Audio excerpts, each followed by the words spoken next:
João 8,32, eu vou ler dois textos, João 8,32 e João 14,6. Mas primeiro vamos com João 8,32. Um texto muito conhecido nosso. Acho que nós podemos até ler juntos, amém? Olha aqui para o telão aqui, vamos ler juntos. E conhecereis a verdade, e a verdade vos... Mais uma vez. E conhecereis a verdade... Agora vamos lá em João capítulo 14... Versículo 6, vamos ler juntos também? Eu sou o caminho, a verdade e a vida. Ninguém vem ao Pai, senão por mim. Mais uma vez, eu sou o caminho, a verdade e a vida. Ninguém vem ao Pai, senão por mim. Feche seus olhos por um instante, eu quero orar. Senhor Deus, eu coloco este culto, esse momento diante de Ti, Pai. Que o Senhor possa falar através da minha vida. Toma as nossas vidas nessa noite. Não viemos aqui para um encontro com pessoas. Nós viemos aqui para um encontro com Deus, para ouvir a Tua voz, para louvar o Teu santo nome, Senhor Deus, para proclamar as boas novas do Evangelho, para dizer em alto e bom som que nós somos Teus filhos, que Tu és Rei, que Tu és a verdade, que Tu és a vida, Pai. Nós te agradecemos por essa noite, em nome de Jesus. Amém e amém. Você pode dar mais uma salva de palmas a Jesus? Glória a Deus. O tema da minha palavra é intimidade com Deus, a chave para o crescimento. Muito se ouve falar sobre intimidade com Deus, seja nas músicas, seja de púlpito, quando você vai à igreja, se fala muito sobre intimidade com Deus. E intimidade com Deus tem a ver, intimidade com qualquer pessoa tem a ver com conhecer aquela pessoa. Hoje eu posso dizer que eu sou íntimo da minha esposa. Você que é casado, você pode dizer que você é íntimo dela.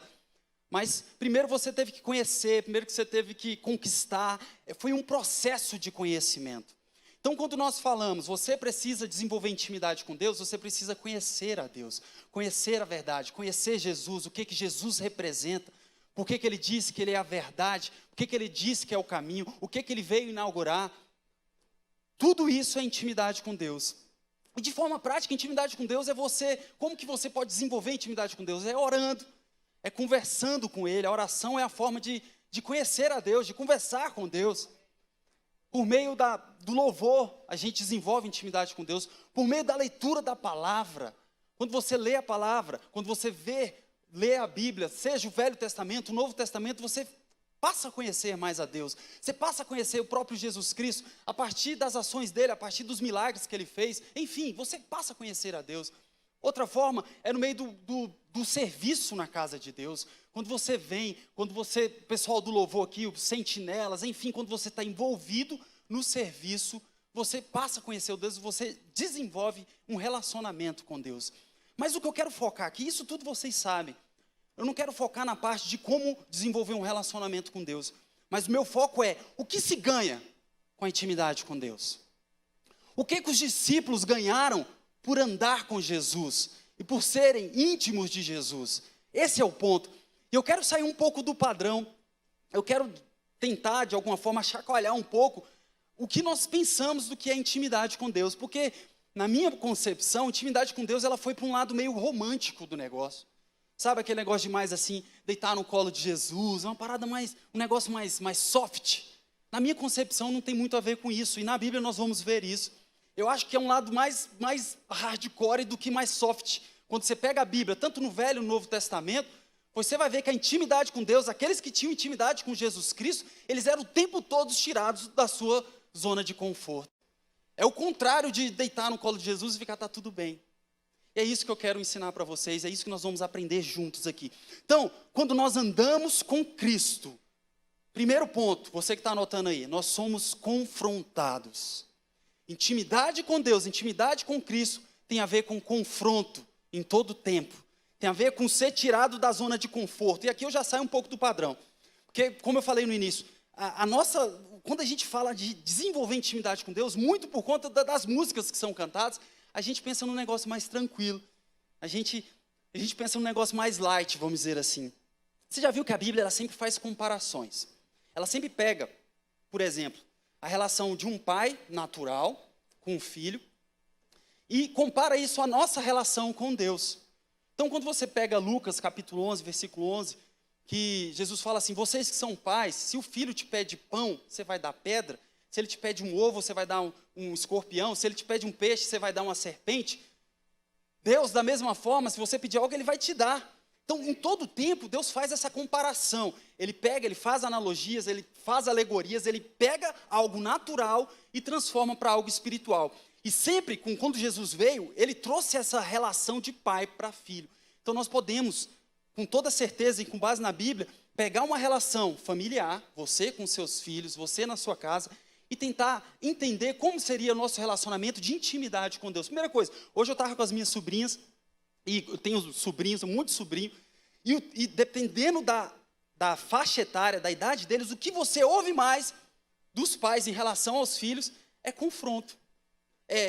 Não morde a irmã, pede desculpa, não é verdade?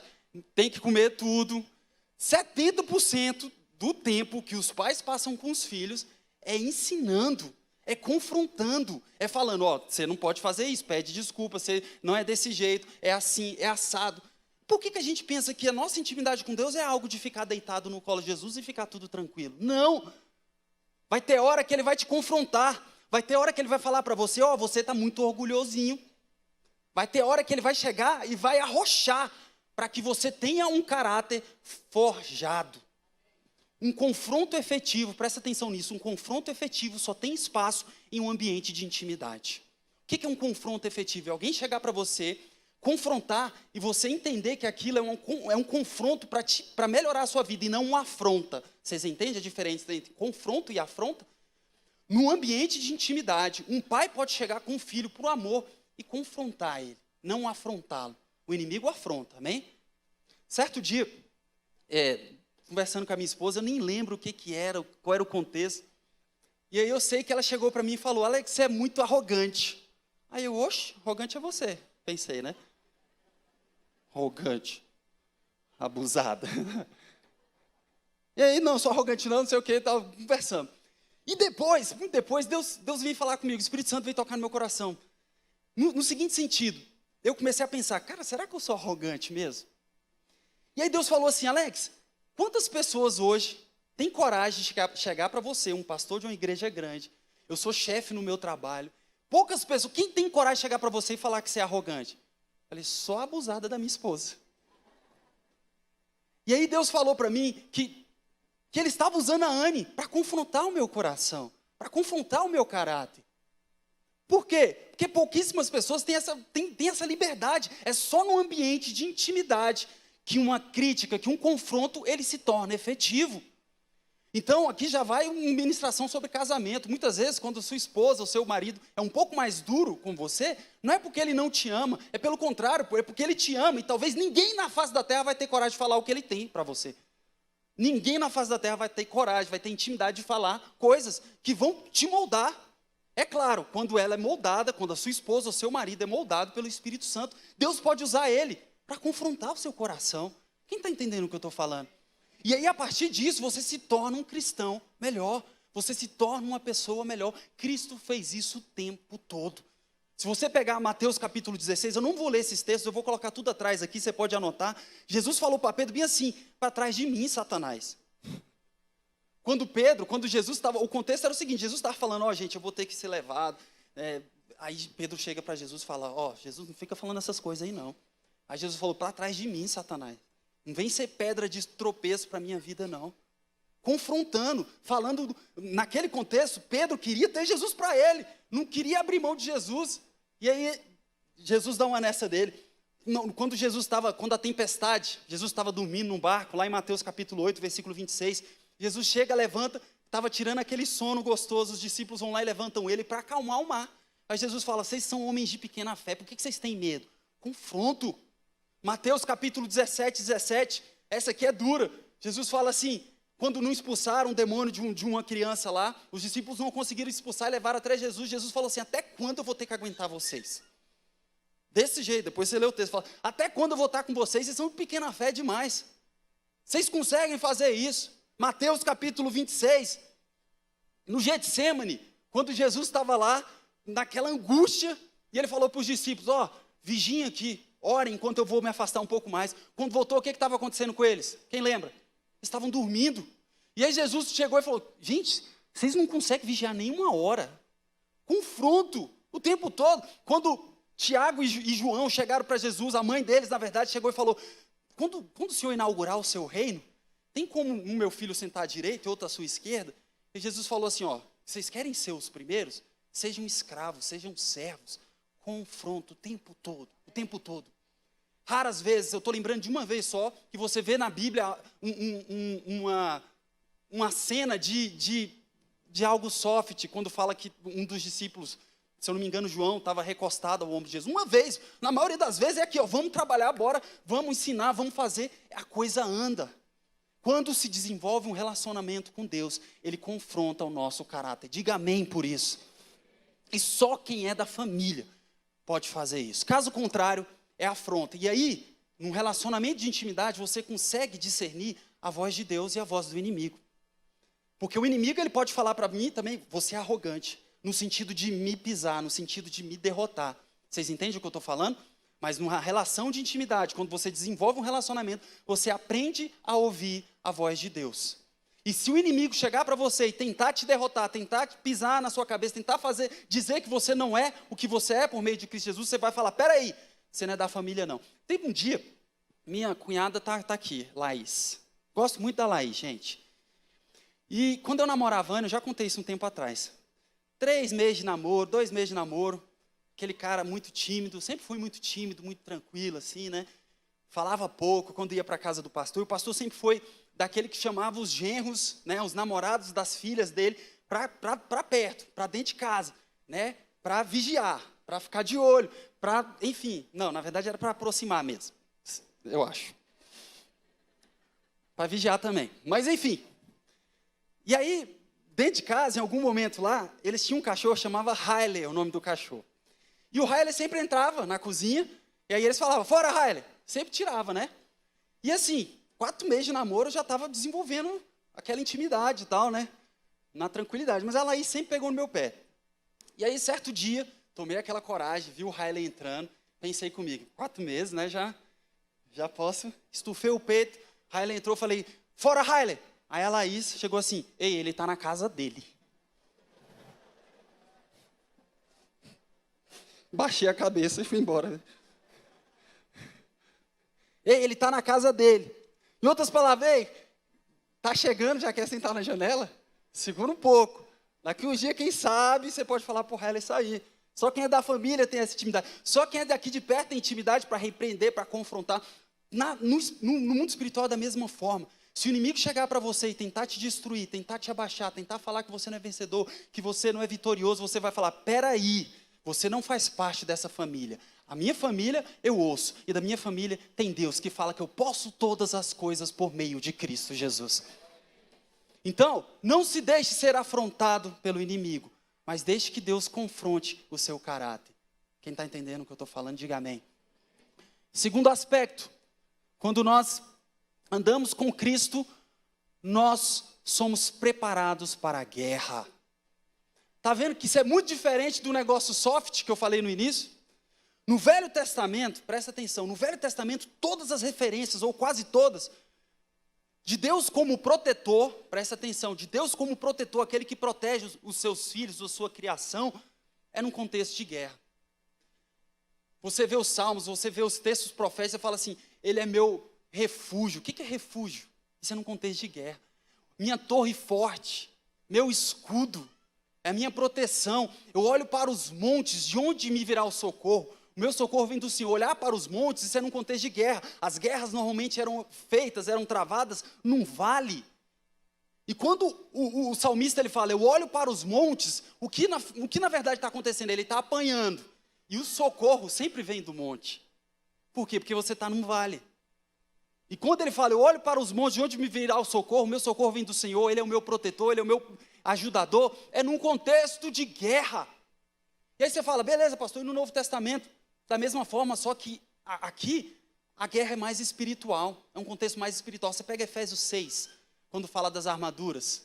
O que ele fala do capacete da salvação? ele fala da Bíblia como a espada, o escudo, ele fala do coturno, ele fala da couraça da justiça.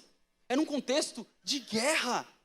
Então, isso tem muito mais a ver com a nossa vida, com a vida que nós vivemos. Quem está com a vida fácil aqui, gente? Quem é que não tem luta? Quem não tem dificuldade? Todo mundo passa por isso. E aí o que acontece? E o próprio Jesus, ele fala, em Mateus 10:34, eu não vim para trazer a paz, eu vim para trazer espada. Se ele fala que você, sendo cristão, vivendo o evangelho, não vai ser fácil. Mas ele vai te preparar, diga amém por isso. Ele vai te dar as armas, ele vai te dar os instrumentos para você seguir em frente. Mas isso é muito diferente de ficar sentado. Ele fala que não aborrecer seu pai e sua mãe não é digno de mim. Quando alguém chegou para... Isso está lá em Lucas capítulo 14. Eu coloquei todas as referências aqui atrás. Quando alguém chegou para Cristo e falou, eu quero te seguir. Ele fala, beleza, você quer me seguir? Mas eu não tenho onde dormir. Quer me seguir? As raposas têm o seu lugar. O filho do homem, não tem. Pode me seguir, toma a tua cruz e segue-me. É muito diferente. E aí, a igreja tem uma meia-culpa disso. Porque houve, por muito tempo, uma romantização do evangelho. Em que sentido? Vamos pensar nas músicas, por exemplo.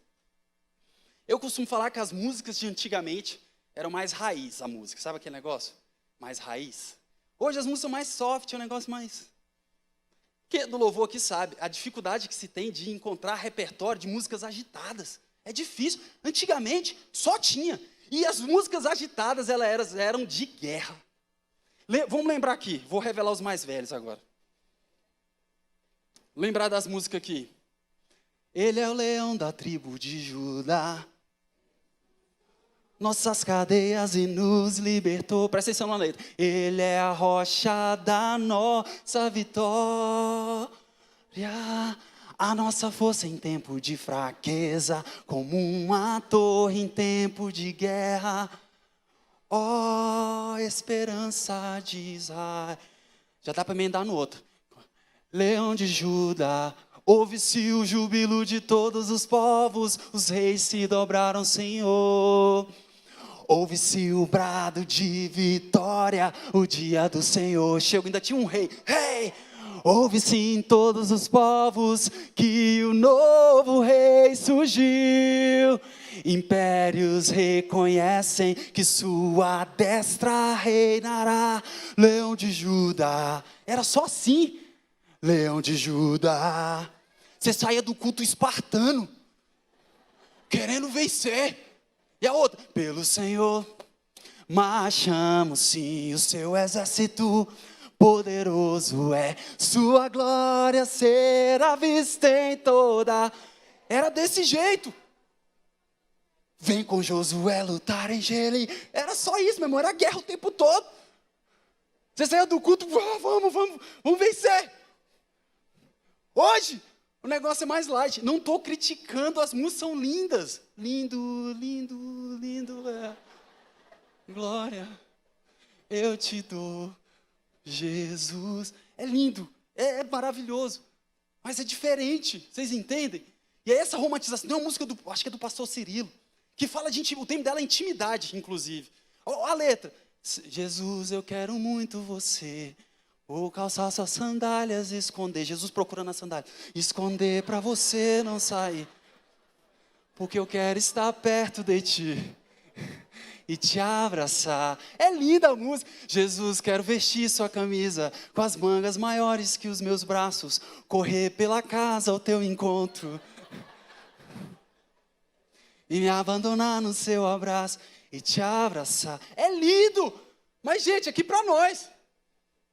Você pegar a Bíblia, é muito mais um negócio hardcore, de você lutando, de você sendo confrontado, de Jesus levantando os discípulos, enviando os 72 e falando para eles, vocês entrem numa casa, vocês declaram a paz de Deus, não falem com ninguém no caminho, se aquela cidade não receber a Cristo, ela vai ser amaldiçoada, mas vocês voltarão colhendo milagres, e foi o que aconteceu com os discípulos. É Cristo enviando o tempo todo, é Cristo falando, no mundo vocês terão aflições, mas tem de bom ânimo, porque eu já venci o mundo, e você, meu filho, ponto final.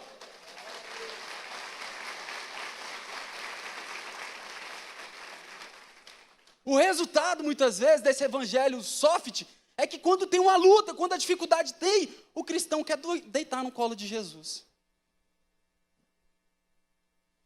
Jesus ele veio para tirar o nosso fardo, isso é verdade. Ele veio como substituto, isso é verdade. Mas ele veio para lutar ao seu lado. Ele veio para falar, você é mais do que vencedor, não por você, porque você é pecador, mas em Cristo Jesus. Em Cristo Jesus. Então, nada contra as músicas aqui, pessoal do louvor, viu? Nem precisa pegar as músicas. Eu acho que tudo é fase, amém? Tudo é questão de fase, cada um tem suas fases. Mas eu, particularmente, eu gosto das músicas antigas, mais antigas, assim, mais velhas, né? Mas é fase, não estou criticando, não. Eu acho que é poderoso isso. Mas teve uma fase, principalmente na década de 90, que a igreja enfrentou muita resistência. Isso fez com que os compositores, os pastores, pregassem mais a guerra, pregassem mais a posição espiritual. E a gente não pode esquecer isso. Nós estamos num contexto de guerra, em todo tempo. O que está passando pelo nosso país? Olha o STF querendo decidir determinadas coisas. Olha o contexto político. Olha o nosso país. E muitas vezes a gente está sentado. Cristo te levantou como um guerreiro. Você precisa resgatar o poder da oração, o poder de levantar de madrugada, botar o seu joelho no chão e clamar pela sua casa, e clamar pela sua vida, e clamar pelo seu trabalho, e clamar pela igreja. Você precisa resgatar o poder da oração.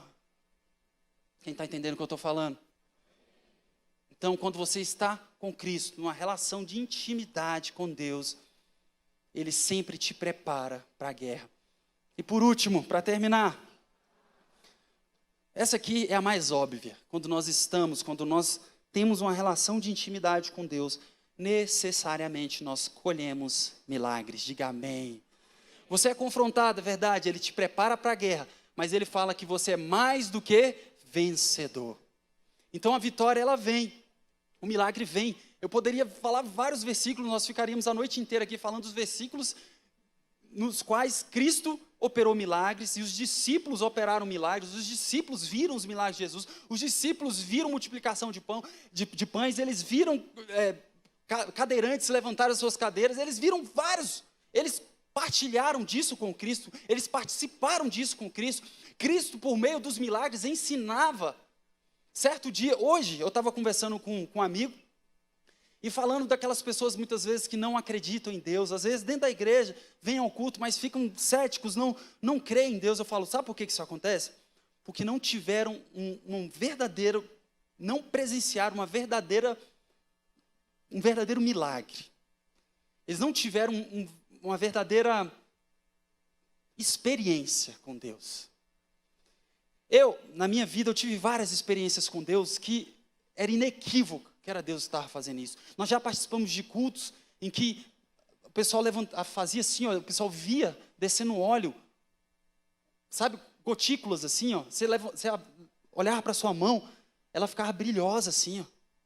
Quem lembra da época dos dentes de ouro aí? Cara, isso não foi coisa da minha cabeça, nós participamos disso. Pessoalmente, eu fui curado, eu já contei aqui para vocês, tinha uma bronquite asmática pesada, Deus me curou. Então, se algum dia passar pela minha cabeça a ideia de que Cristo não existe, que isso é uma invenção dos homens, a ideia de que Deus não existe, isso é uma invenção dos homens, eu sou um porqueira, porque Deus já provou para mim, mesmo eu não merecendo, que Ele existe, que Ele é Deus. E quanto a você precisa buscar essas experiências com Deus, você precisa buscar a sua experiência pessoal, e aí você não vai ter dúvidas de que Ele existe, e de que Ele cuida de você. Nós precisamos aprender que com Cristo, sempre, nós colhemos milagres. Quem já teve esse privilégio de colher um milagre na sua vida, em qualquer área? Olha que bênção, olha que coisa linda. Isso é o que a palavra de Deus diz. Daniel, capítulo 10, versículo 12. Anota aí, eu vou ler, vai estar passando aqui atrás também. Olha o que diz esse texto. Então me disse, não temas, Daniel, porque desde o primeiro dia em que aplicaste o teu coração a compreender e a humilhar-te perante o teu Deus, são ouvidas as suas palavras, e eu vim por causa das tuas palavras. Olha só, Daniel, por meio da oração, por meio de relacionamento com Deus, porque quando o texto fala, desde quando você determinou, aplicou o seu coração a compreender Deus e a humilhar-te perante Deus, isso fala de relacionamento, isso fala de intimidade, isso fala de busca, isso fala de buscar conhecer, buscar conhecimento em Deus, humilhar-se na presença de Deus. A Bíblia fala que a oração dele passou a ser ouvida. E Deus mandou um anjo, ou o próprio Jesus. A Bíblia, o texto fala que era um homem com vestes resplandecentes. A Bíblia fala que ele veio por conta da oração de Daniel. Você, através da sua oração, você tem um poder de mover o mundo espiritual. Isso é poderoso. E quando se move no mundo espiritual, vem milagres, vem vitória sobre as nossas vidas. Certo dia, conversando com um colega, está até presente aqui, passando por uma dificuldade em relação ao imóvel dele, sabe? A coisa não andava. No geral, a vida dele não estava, nada estava movimentando. E aí, eu orando com ele, a gente estava num restaurante. Deus me deu uma visão que eu quero compartilhar com vocês, porque isso pode se aplicar à sua vida. E Deus me mostrou um surfista em cima de uma prancha. Eu não sei se eu já contei isso aqui. E um surfista em cima de uma prancha, está aqui o pastor Itajaí, que é um surfista da nossa igreja aqui. E naquele momento em que o mar está tranquilo. O mar, não entendo muito disso, mas a gente vê que ele é por fases. Vem as ondas, vem, e depois ele dá uma acalmada. E Deus me mostrou um surfista exatamente nesse momento, no momento em que as ondas estavam calmas. E eles sentam em cima da prancha e ficam fazendo o quê? Aguardando as próximas ondas. E Deus falou para mim que ele era aquele rapaz em cima da prancha. E Deus me deu uma palavra que eu quero dar para você aqui. O surfista, nesse momento, ele não pega a prancha dele e vai embora. Sabe por quê? Porque ele sabe que as ondas virão. E Deus falou, você é esse surfista, que está no momento em que nada acontece. Parece que as ondas acabaram, parece que tudo deu errado. Parece que Deus não está olhando por você, parece que as bênçãos não virão. Está tudo parado. E não há perspectiva de ondas, porque o mar está cristalino. E Deus mostrou como se estivesse quase que num lago. Aquela, sabe, nem marolinha tinha. E Deus falou para mim, prepara, porque as ondas grandes virão. Eu vou falar para você nessa noite, prepara, porque as ondas grandes virão. Prepara, porque as ondas grandes virão. E Deus me mostrou, depois das ondas vindo, o que isso tem a ver com as nossas vidas? Tem momentos que a gente acha que Deus não olha por nós. Nós estamos sozinhos, as coisas não acontecem. E o que Deus trouxe no meu coração é que Ele sempre olha por nós. Ele sempre está ao seu lado. Pode ser que o momento sejam sem ondas, mas elas virão. Sempre vem. Sempre. Você tem duas opções. Pegar sua prancha, nadar de volta para a margem e ir embora, ou esperar as ondas virem. E nadar, porque as ondas vêm, mas você tem o seu esforço também, de pegar, subir em cima dela, dar abraçada, subir. Tem uma parte que é sua. Vocês entendem o que eu estou falando? Tem uma parte que é sua. Todas as vezes os milagres do Senhor Jesus Cristo, houve a participação do homem. O que você precisa fazer quando essas ondas virem? Essa que é a questão, porque elas virão. Porque Deus, Ele é um Deus fiel. Fala comigo, Deus é fiel. Mais uma vez, Deus é fiel. E é esse Deus que nós estamos pregando aqui nessa noite. Isso quer dizer que os milagres virão. Ele te confronta, Ele te prepara para a batalha, mas Ele te ensina a guerrear e te dá a vitória, te dá os milagres. Pode ficar de pé no seu lugar.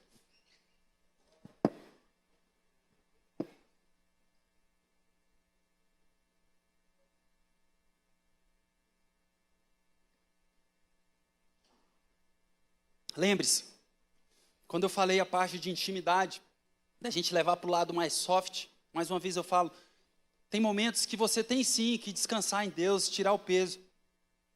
Mas na vida, não dá para conceber, com base na palavra, em uma situação passiva em relação ao cristão. Que às vezes, você dentro desse contexto de intimidade, de deitar no colo de Deus, você leva uma passividade, né? Um negócio de, vem cá, eu te abraço, Isso tem a ver sim com o evangelho, no sentido que Deus, ele tira o nosso fardo, Ele leva por nós. Mas o contexto é mais do que isso, é Ele te proteger em meio à batalha, vocês entendem? Ele junto contigo, batalhar. As nossas vidas, quem não passa por dificuldade aqui, gente? Você pode ser o cara mais crente, mais temente a Deus, mais certinho. O inimigo está ao nosso derredor. Ele vai usar pessoas que não são crentes, que não são certinhos, para afrontar a tua vida. E às vezes são pessoas próximas a nós, é um cunhado, é um irmão, enfim, várias pessoas. O mundo está aí para isso. E é nesse contexto de guerra, por isso que eu estou falando de guerra, num contexto de dificuldades, é que Cristo vai guerrear contigo. Você não está sozinho, diga amém por isso. Você não está sozinho. Nós temos Cristo. Cristo que já nos deu a vitória. Ele já te deu a vitória. Põe a mão no seu coração. Toda vez que quando nós falarmos aqui de desenvolver intimidade com Deus, relacionamento com Deus, eu quero que você pense nisso. O que é? O que eu posso ganhar com intimidade e relacionamento com Deus? Você vai ganhar um caráter limpo, ele vai confrontar o seu coração muitas vezes. Mas você vai ser preparado para a guerra. E você vai obter vitórias. E nós estamos aqui hoje para orar, para colocar as nossas vidas diante do Senhor e pedir: Senhor, eu quero te conhecer, eu quero desenvolver intimidade contigo. Toma as minhas lutas, as minhas dificuldades, amém? Então vamos orar? Feche seus olhos, eu vou orar aqui, mas eu quero que você faça a sua oração pessoal ao Senhor. Senhor Deus, estamos aqui diante da Tua face, na Tua presença, Pai. Toma as nossas vidas, Senhor. Sabemos que o Senhor é um Deus forte, um Deus maravilhoso, um Deus que cuida das nossas vidas. Um Deus que cuida, Pai, de cada um dos nossos sonhos, dos nossos projetos. Nós precisamos de Ti. Toma a nossa casa, toma a nossa família, Pai. Toma os nossos sonhos e os nossos projetos, Pai. Que possamos, Senhor Deus, sair daqui apegados à Tua palavra, firmes, na convicção de que Tu és Deus, Tu és o Senhor dos exércitos, e o Senhor já nos deu a vitória, Pai. O Senhor já nos deu a vitória, Pai. Que possamos, Senhor Deus, nos submeter à Tua vontade, ao Teu discernimento, ao Teu conserto, Pai. Tu és o nosso Pai, Tu és o nosso Deus. E nós Te adoramos pelo que Tu és, Pai. Entregamos a Ti a nossa adoração, o nosso louvor, pois só Tu és Deus. Pois só Tu és Deus, Pai. Pois só Tu és Deus, Senhor Deus. Entregamos as nossas vidas a Ti, Espírito Santo de Deus. Mão no seu coração.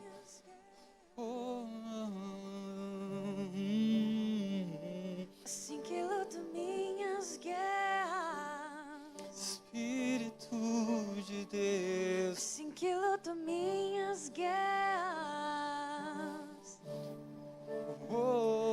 Assim que luto minhas guerras. Assim que luto minhas. parece que estou cercado, mas sou guardado por Ti. Pode cantar isso? Parece que estou cercado, mas estou guardado por Ti.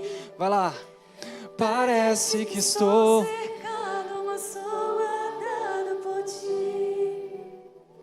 Parece que estou cercado, mas sou guardado por Ti. Espírito, minhas guerras. Nós Te adoramos, Senhor. Nós Te adoramos, Pai. Assim que luto minhas guerras. Nós entregamos as nossas vidas a Ti, Pai. Toma as nossas vidas em Tuas mãos, Pai. Tu és o nosso Deus, Tu és o nosso protetor, Tu és torre forte, Senhor. Tu és o nosso escudo e nós Te agradecemos por isso, em nome do Teu Filho, Jesus. Amém, amém, amém. Você pode dar uma salva de palmas a Jesus? Glória a Deus.